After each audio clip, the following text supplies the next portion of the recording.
Con mucha alegría le damos la bienvenida al programa a Estela Maris Maruso. ¿Pero por qué? Primero porque la queremos. En segundo lugar porque la nombramos a cada rato. Y ni hablar del tema de medicina mente-cuerpo. Así que queremos presentarte como la fundadora de la Fundación Salud y autora de los libros El Laboratorio del Alma, que he recomendado tanto, y el que todavía no he leído, que se presentó en la última feria del libro, El Laboratorio Interior, de Ediciones B. Acá lo tengo. Muy bienvenida, Estela Maris, porque te nombramos a cada rato. Gracias, un placer estar con ustedes, gracias. Y antes de empezar con las preguntas, yo quería decir que es muy notable que un instituto médico como es Alitus, que es, bueno, de la medicina tradicional, o no sé, como alopática, llamémosla como sea, la clásica, haya incorporado hace un tiempo toda esta idea de que somos un todo, ¿no? Yo siento que a veces nos han cortado por acá, cabeza y los problemas de la cabeza, que no son pocos, y el cuerpo, como si no hubiera ninguna relación. ¿Por qué es tan importante comprender la ligazón indiscutible, ¿no? Pero mirarnos así, porque alguien puede decir, bueno, sí, tiene algo que ver, pero ¿por qué no nos toman como un todo? ¿Por qué es tan importante que sí nos vean enteros? Bueno, en realidad lo importante es destacar que hay una unidad que compone nuestra realidad, ¿no? Estamos integrados, somos un ser compuesto de mente y cuerpo, pero decimos mente y cuerpo porque lo tenemos que separar para poder identificar mejor y ver cómo poderlo trabajar. Pero, y de tan separado que estuvo. Pero bueno, el programa es muy interesante como para poder hablar de dónde surge esta separación entre mente y cuerpo, ¿no? Es decir, toda la visión científica está apoyada en estas últimas décadas en esta posición, separar mente y cuerpo, pero es inseparable porque la mente es cuerpo y el cuerpo es mente. No se sabe incluso a veces qué es primero, ¿no? Cuando uno se siente mal, como dice una amiga mía, cuando te sentís mal, pensás mal. Y también un mal pensamiento te lleva a sentirte mal, así que de verdad ni tiene sentido preguntarse qué pasa primero, solo observar. ¿No? Y de solo pensar que en cada célula hay mente ya es suficiente ¿Cómo? razón. Eso. ¿Cómo que en cada célula hay mente? Claro, porque la mente no está desde el cuello hacia arriba, la mente está en el cuerpo entero. Cada célula tiene una sabiduría. Sí, son como pequeños cerebritos, ¿no? Que interactúan con el gran cerebro. Por ejemplo, el sistema inmunológico es considerado hoy el segundo cerebro, porque tiene una inteligencia suficiente como para poder registrar pensamientos y emociones. Bueno, todo esto tiene que ver con el área de la psiconeuroendocrinoinmunología. Despacito, decime esa palabra despacito para ir entendiendo. Psiconeuroendocrinoinmunología. Wow. Es la ciencia que estudia la relación que existe entre nuestro sistema psíquico, nuestro sistema nervioso, nuestro sistema endocrino y nuestro sistema inmunológico. Entonces, por lo tanto, el psiquismo interactúa en cada uno de estos sistemas. Por lo tanto, estos sistemas tienen una inteligencia necesaria para interactuar en este sistema y de alguna manera mantener el equilibrio en este cuerpo. Cuando enfermamos es porque el equilibrio se ha roto o no está pasando por su mejor momento, ¿es así? Bueno, desde luego que si hay una enfermedad es porque ese equilibrio se rompió y es muy importante para la medicina descubrir qué importancia puede tener, es decir, esta relación mente-cuerpo, no como generadora de esa enfermedad, pero sí como un proceso que se ha asociado a ese desequilibrio. Como que nos dice mucho entender eso. Sí, es muy difícil separar, ¿no? Son muchos los factores que inciden para que una persona pueda enfermarse. Muchos son los factores. No podemos decir que porque una persona vivió mal se enfermó, pero sí podemos tener conciencia de que el hecho de vivir mal puede haberse asociado a ese proceso y lograr que la recuperación o el avance sea diferente, de no ser modificado ese proceso. La idea de la medicina mente-cuerpo, así ya en una sola frase, medicina mente-cuerpo, ¿qué es? O sea, ¿quién nos va a tratar así? Yo sé que si uno va a Alitus nos van a considerar como un todo, pero ¿cuesta que la medicina en general lo comprenda así? Mira, la nueva visión debería enfocarse, o se enfoca personas que están con cierto liderazgo, ¿no? en en una temática específica como Sergio. Yo siempre quiero destacar esto porque a pesar de conocernos hace muchos años, yo siempre tuve por él mucho respeto, más allá del cariño, ¿no? Por su profesión, porque a él siempre le importó la persona, ¿no? Es decir, en tantas charlas que hemos tenido es como que la preocupación de él es qué pasa con el matrimonio, qué pasa con la mujer que se somete a esos tratamientos. Claro. Antes y después de un tratamiento, ¿no? Claro. Sobre todo cuando hay tratamientos que tal vez fracasen o porque es la vida que determina que un embarazo no se pueda dar, pero él después de hacer todo lo que hace desde su ciencia, también le preocupa qué es lo que pasa con su paciente, ¿no? Entonces esta cosa de importarle como persona, como ser, a mí me ha motivado mucho a querer estar cerca de él para poder trabajar y aportando lo que nosotros podíamos aportar. Pero él esto lo sabe. Si un psicólogo, es decir, trata de ayudar a un paciente sin considerar el cuerpo, sacando el cuerpo, quedándose solamente con la mente. Y los médicos ayudan a curar el cuerpo sin considerar la mente. Entonces, la experiencia de tantas instituciones y de tantos centros importantes en el mundo, nos dicen esto. Nosotros tenemos nuestra propia experiencia en la fundación. Es decir, el psicólogo tiene que usar el cuerpo para curar la mente que necesita curar. Y el médico necesita atender la mente para ayudar en la cura del cuerpo. Si esto es así, estaríamos aportando muchísimo. Y yo creo que es hacia donde vamos. El paradigma ya está cambiando. No podemos separar. Tenemos que unir. A preguntarle a Sergio, desde su punto de vista, ¿por qué Alitus incorpora la medicina mente-cuerpo? No crea, sino... Porque iba a decir, crea un departamento, acostumbrada a que la gente tiene que ver con los departamentos. No, la medicina mente-cuerpo está en todos los ámbitos. Como dijo Estela Mari, son muchos años y uno va siguiendo la trayectoria de determinadas personas que por algún motivo se te cruzan en la vida.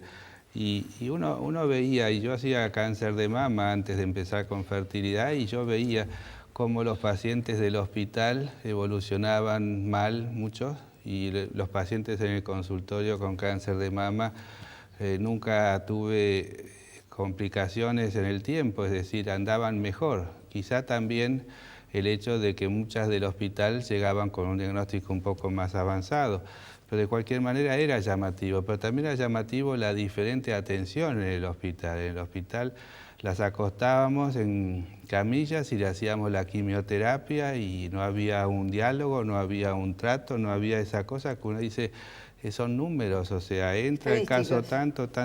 Y vos veías que en tu consultorio la relación 1 a 1 era diferente.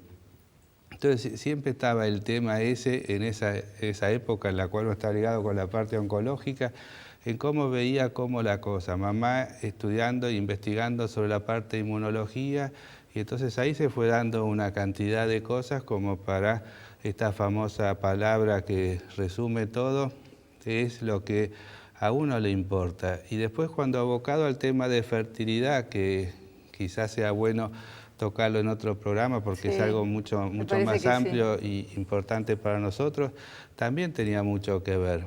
Entonces, el hecho de que te importa la persona es que nos importa el resultado del tratamiento también, porque está ligado muchas veces ese resultado al tratamiento. Entonces, el enfoque ese y el ocuparte es distinto.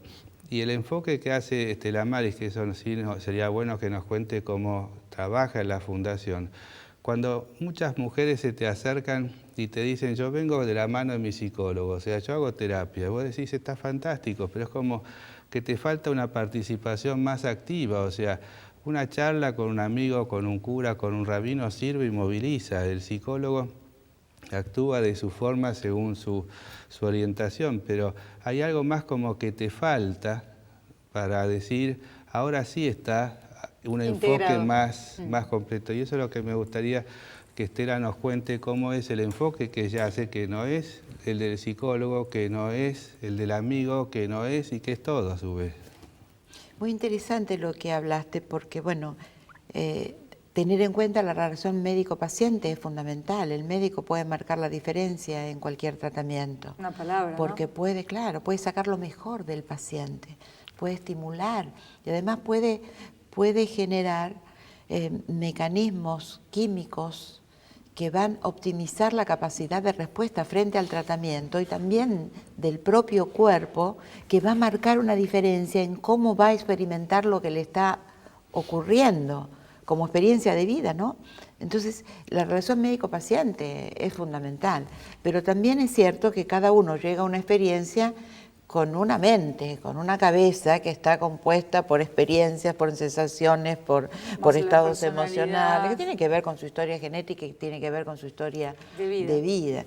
Entonces, un tratamiento ideal, diríamos, un tratamiento que va a sumar y que va a sumar mucho, es ayudar a cómo experimenta lo que le está ocurriendo, o sea, experimentarlo de una manera saludable y poner lo mejor que tiene a disposición del tratamiento que va a recibir. Claro. Entonces, esto, con esto llegamos a tu pregunta. Es decir, ¿qué es lo que hacemos nosotros en la Fundación? Nosotros no atendemos las enfermedades de los pacientes. Lo que sí atendemos es cómo experimentan la experiencia que les toca vivir. Obviamente que la infertilidad es un tema que angustia mucho, lo sabemos, ¿no? Genera mucha ansiedad, pero hay otras crisis también que son extremadamente severas, un diagnóstico condenatorio. Vos decís siempre que hay que aceptar el diagnóstico, pero no el pronóstico. Sí. Yo se lo digo a todo el mundo, eso, pero digo de dónde lo saco. Porque las personas a veces cumplen con lo que les dijeron. O sea, a mí me dijeron que me queda tanto y después también ves muchos casos donde no se cumplieron esas sentencias de muerte para nada. Entonces, ¿para qué vas a decirle a una persona una cosa así? Bueno, está más cerca de que esa sentencia se produzca en función de si lo crees o no lo crees. Es decir, esto tiene que ver con la visión paternalista de la medicina que ya está cambiando, obviamente. El diagnóstico, si es correcto, hay que aceptarlo. Si es correcto, claro. El diagnóstico. Los mecanismos químicos que nombraste hace un minuto, queremos saber cómo funciona eso, ¿no? Porque ahora mismo nosotros tenemos mecanismos químicos funcionando dentro nuestro, mucho más si nos dan una mala noticia, mucho más también si nos pasa algo maravilloso. ¿Cómo obra todo eso dentro nuestro, a lo que vos llamás el laboratorio del alma, que me encanta? Bueno, cada vez que pensamos, cada vez que sentimos, cada vez que imaginamos, cada vez que actuamos, generamos un mecanismo químico. Y ese mecanismo químico o suma o resta. Dicho de una manera simple para que se pueda entender. Porque, esa es la idea. Sabés que hablar de temas que son tan complejos de una manera simple no es fácil. Pero es nuestro desafío pero es lo que tenemos que lograr. Claro, que la gente entienda. Es decir, un estado emocional es un estado fisiológico, no se puede separar del cuerpo. Bueno, de hecho uno siente, ¿no? Las famosas mariposas cuando en la panza cuando estás enamorado, es un mecanismo, hay algo que te está pasando. ¿Y qué quiere decir sentir? Cuando vos sentís algo, es justamente un mecanismo químico, ¿sí? Un ligante que el cuerpo genera, una sustancia que va a impactar en una célula. En el momento que impacta en una célula, se produce la sensación. Por lo tanto, tenemos un maestro maravilloso que es nuestro cuerpo, que nos va a decir cuando algo es bueno o cuando algo es malo para nosotros. Una sensación de malestar está indicando que hay un mecanismo químico que no es bueno, un mecanismo químico que vulnera nuestra integridad. Y si vulnera nuestra integridad, obviamente el primer sistema que está comprometido es el sistema inmunológico y el sistema endocrino. De allí la importancia de los tratamientos que Sergio realiza en su instituto, ¿no? Es decir, el comportamiento hormonal tiene mucho que ver con el sistema inmunológico. Ahí las células del sistema inmunológico tienen enamoradas permanentes que son las hormonas. Por lo tanto, hay un diálogo allí que se da siempre. Si te parece, vamos a hacer un programa especial de fertilidad, porque me parece que nos están mirando con atención. Pero vamos a las emociones en general, no solo las que pasa una mujer en ese trance, ¿no? de la búsqueda de un embarazo. Las emociones ¿Son buenas? ¿Hay malas? ¿Ninguna es mala? No, Si todas yo- las emociones son buenas, siempre que sean honestas. Mm, Es decir, cuando una emoción puede expresarse, siempre terminan siendo honestas porque es un mecanismo del cuerpo para preservarnos de un estresor, de alguna situación, ¿sí?, que no queremos, que no tememos, sea, que en todos los no casos queremos, perdón, que tememos. Y es muy importante porque el cuerpo se va a defender. Una le doy emoción la es un bienvenida a la movimiento. vergüenza si sentí vergüenza, al miedo si sentí miedo, porque me avisa algo. Pero no si me invade, o sea, un miedo que te invade te enferma, ¿no? El tema está en si lo reprimís o no lo reprimís A y ver. qué es lo que haces con eso. Un estado negativo no es el problema, te está indicando que hay un problema ese estado negativo, porque si vos quedás presa de una emoción y esa emoción te secuestra, ¿no? Tenemos que hablar del secuestro emocional. A ver, ¿cómo es lo del secuestro emocional? Claro, cuando una emoción no cumple con su función, el cuerpo está hábilmente preparado para recibir los estresores y poder actuar. Entonces, frente a cualquier circunstancia adversa, el cuerpo se prepara y responde. Responde de una manera determinada, para que vos te dobles pero no te quiebres. A esto se le llama resiliencia, ¿no? Sí. Una persona resiliente, ¿qué hace? Enfrenta la adversidad, sale fortalecido de ella y genera un mecanismo que lo va a dejar mejor parado en la vida. Es decir, cuando esto no ocurre, aparece lo que comúnmente se llama un secuestro emocional. Es decir, dejás de vivir por ese estado emocional que no lo podés resolver adentro tuyo. Entonces terminás con resentimiento, terminás con rencor, terminás discapacitada realmente, porque es como una situación adversa tiñó totalmente tu vida. Y en vez de vos tener una situación en la cual vos podés actuar, esa situación te toma a vos.